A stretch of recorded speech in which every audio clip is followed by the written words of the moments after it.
So welcome to the third lecture of projection of solids. This is reference planes. As I have told in the previous two sections that for as I have told in the previous two sections that the solids will be given with respect to some reference planes. Their position will be given with respect to some reference planes. So here we will see what are these planes. In projection of solid questions, the position of solid will be given with respect to the reference planes, that is horizontal plane HP and vertical plane VP. These two planes will form the four quadrants. So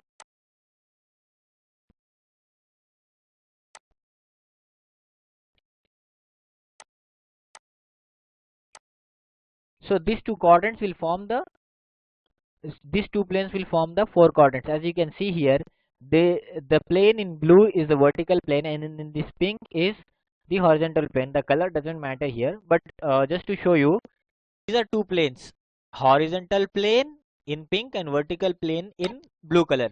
So I will rotate it to show you the views. See here, I am from this point you are just seeing two lines, one vertical line and one horizontal line, which is indicating two planes, horizontal plane and vertical plane. So here the important thing is that with this two planes there will be four quadrants. This is going to be your first quadrant, this is second, this is third, and this is going to be your fourth. So this is first quadrant, this is second quadrant, this is third quadrant, and this is going to be your fourth quadrant. As you can see here from this view, this is similar to your graph sheets as you use for academic purpose for drawing graphs. This will be your y-axis, this is the positive y and this is the positive x. So you will come to know that this is the first quadrant.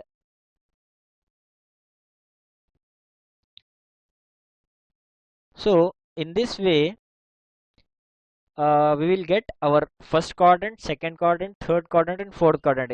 Please relate this to this. Actually, when viewing in 3D,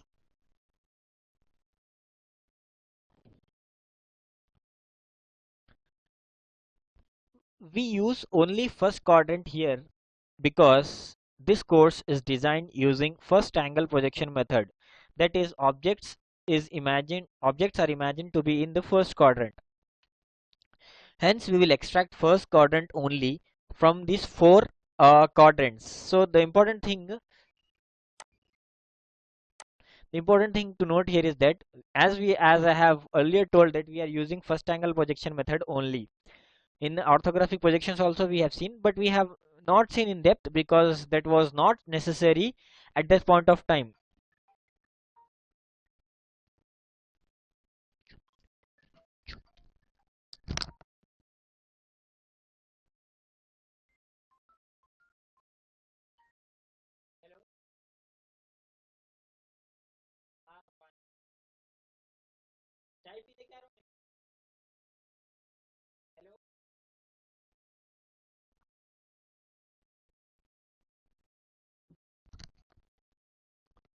So as we are using first angle projection method,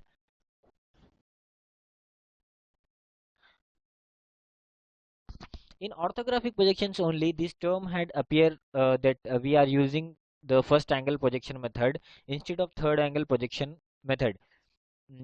So that was in the in-depth knowledge of first angle projection method and third angle projection method was not required for orthographic projections, though the main concept is this only.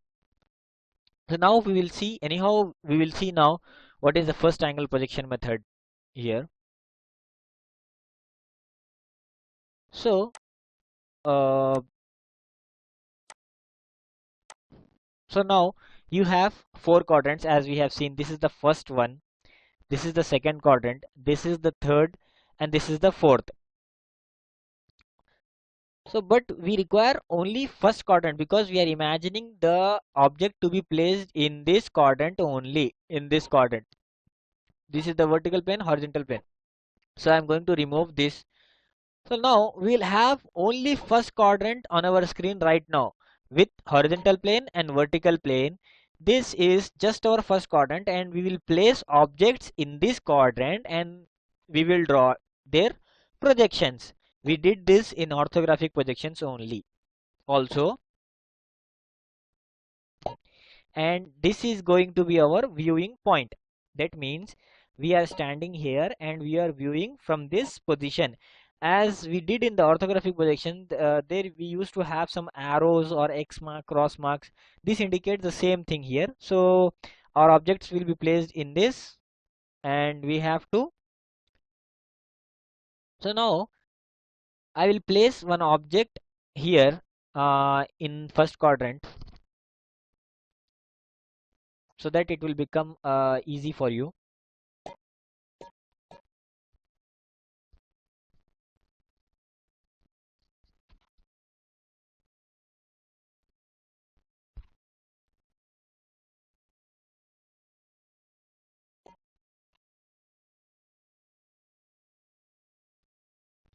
Now you see that I have placed one cube box in the first quadrant.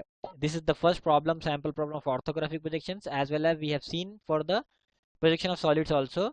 It was named cube. This is a cube with three letters M, H and B written, and it is standing on the horizontal plane on one of its faces. So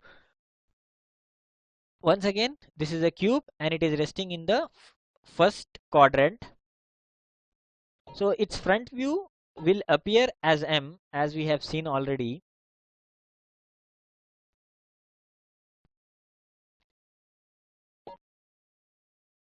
So this is going to be our front view. So this is our front view and its projections are lying on the vertical plane. You see that, you observe that it's looking like this M is directly on the vertical plane, but it's not, and this B is directly on the horizontal plane. That is why we call this as projections.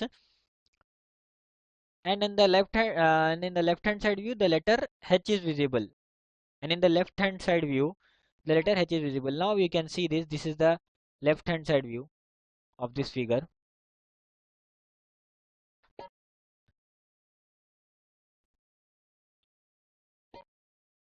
Please understand this carefully because this will lay the foundation for projection of solids. This is very important. This is first quadrant, horizontal plane. This is first quadrant, horizontal plane, vertical plane, a cube box here at the center, and the front view is M, top view is B, and the left hand side view is H.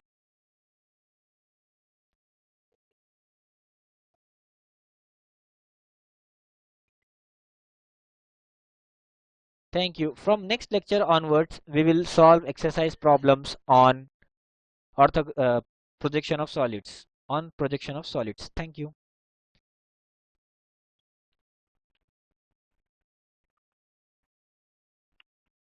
So generally, solids are positioned in following ways with respect to reference planes.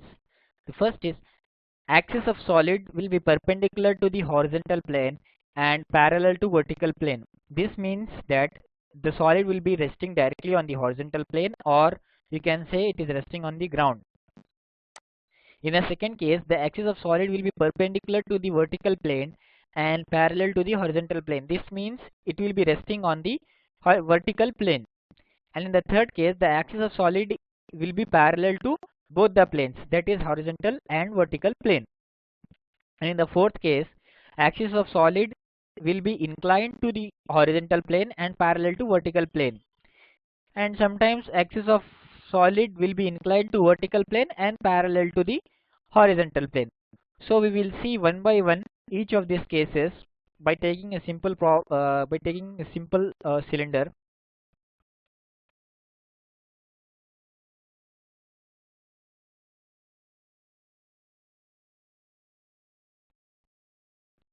So the first case, the axis of solid perpendicular to horizontal plane and parallel to vertical plane.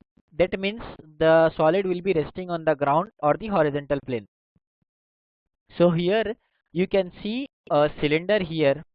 As you can see, this is the cylinder, and you have vertical plane and horizontal plane. In short, this is the first quadrant as we have discussed earlier. You need to observe one more thing here. I have written view from front, and in here view from top. So because we are viewing from this side, so I will place this cylinder according to the condition which we have to understand. Axis of cylinder perpendicular to HP and parallel to VP. So this cylinder I will place this on the horizontal plane. See, I am moving this cylinder.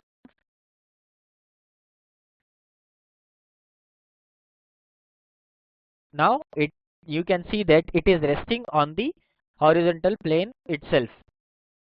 This condition is the axis of the solid is perpendicular to HP. As you can observe here, you have to observe one line here. This is the axis line. It's perpendicular. It is vertically straight with respect to the HP. As you can see here easily, the axis line now passing through the center of the solid is perpendicular to the HP. And when you view from top, there will be a circle.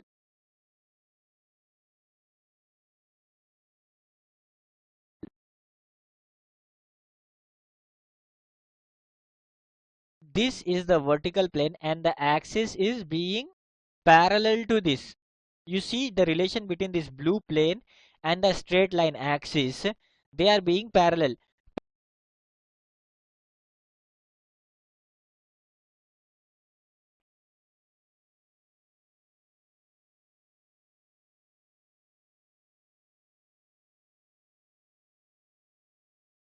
So now the second case, the axis of solid perpendicular to vertical plane and parallel to horizontal plane. This simply means the solid object is resting on the vertical plane. Now on your screen you are seeing that the solid is actually resting on the horizontal plane. This is the first case which we have seen already. This the solid is the axis is perpendicular to horizontal plane. Now we will see how the solid will rest on the vertical plane. So you are seeing this cylinder being perpendicular to horizontal plane. Now I will make it perpendicular to the vertical plane.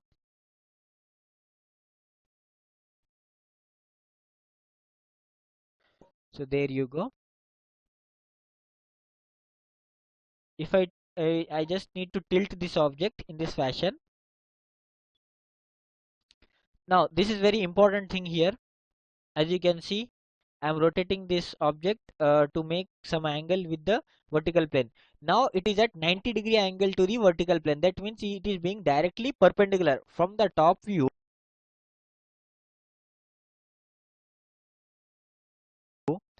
We will see that. I'll show you. So this is perpendicular to the vertical plane.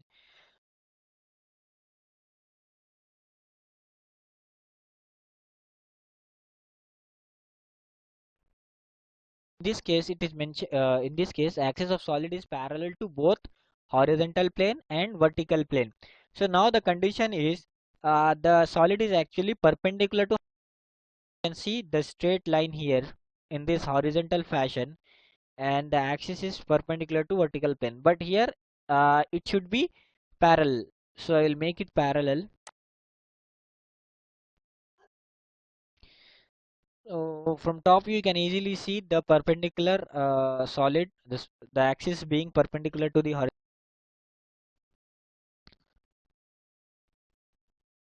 So just I have to rotate this cylinder 90 degrees. See, you see that now it is being parallel to the vertical plane. This in this condition it is also being parallel to the horizontal plane also. When you view this from the front, we will be able to observe. Now you see that it is being parallel to the horizontal plane also. So as you can see, axis of solid being parallel to both the planes.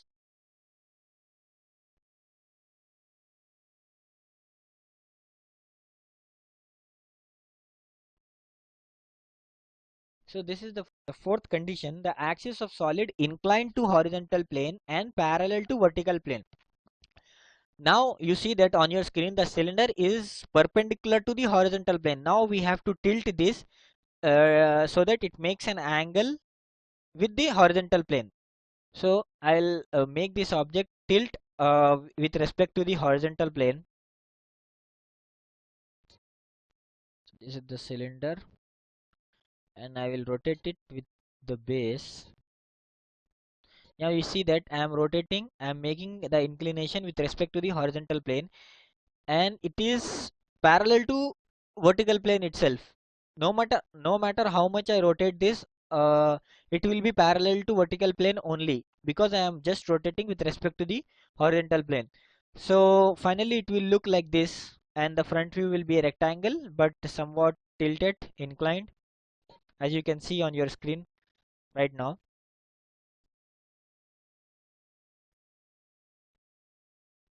So as I have said, uh, and we will see from the front also how it will get rotated. Now you see that this case here, when the cylinder is in yellow color, as you can see, this case is the first case we have seen, that the cylinder is perpendicular to the horizontal plane. And this case here, and you can see as a shadow of this, if we rotate this, tilt this cylinder somewhat with respect to the horizontal plane, it will look in this fashion, and you can easily make out that here it is making some angle with respect to the horizontal plane. Here is the horizontal plane, but in any case the axis is parallel to the vertical plane.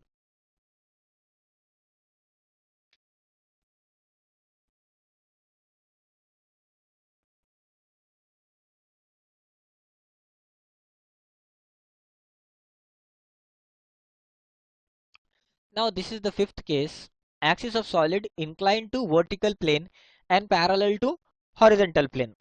So you now on your screen right now, the cylinder is resting on the vertical plane, and you can say that the axis of cylinder is perpendicular to the vertical plane. I will tilt this with respect to the vertical plane, and I will make sure that the axis will remain parallel to the horizontal plane. So now to rotate this, we will view from the above, because it will be easy for you to understand the angle of inclination with respect to the vertical plane. Now you see that when I rotate this, see, I am rotating with respect to the vertical plane. That is why it is rotating in this fashion. And in any case of this rotation, the axis of cylinder will remain parallel to the horizontal plane. So I hope I am clear, because now you can see easily this is making some angle with respect to this blue plane, that is the vertical plane. And you can observe the axis line here also. And so finally you can make comparison. If it is perpendicular to the vertical plane, there will be a straight uh, cylinder, as you are seeing in the shaded or the light black color, as you can see. And in yellow, when I have tilted this object, you can see that this will be the angle of inclination. So these are the five important cases. So what we have seen is, we have seen 5 cases. First, the axis of solid perpendicular to HP and parallel to VP. The second case, the axis of solid parallel to HP and perpendicular to VP. The third case, the axis of solid parallel to both the planes. The fourth case, the axis of solid inclined to horizontal plane and parallel to vertical plane. And in the fifth case, the axis of solid inclined to vertical plane and parallel to horizontal plane. Now from next lecture onwards, we will move on to exercise questions.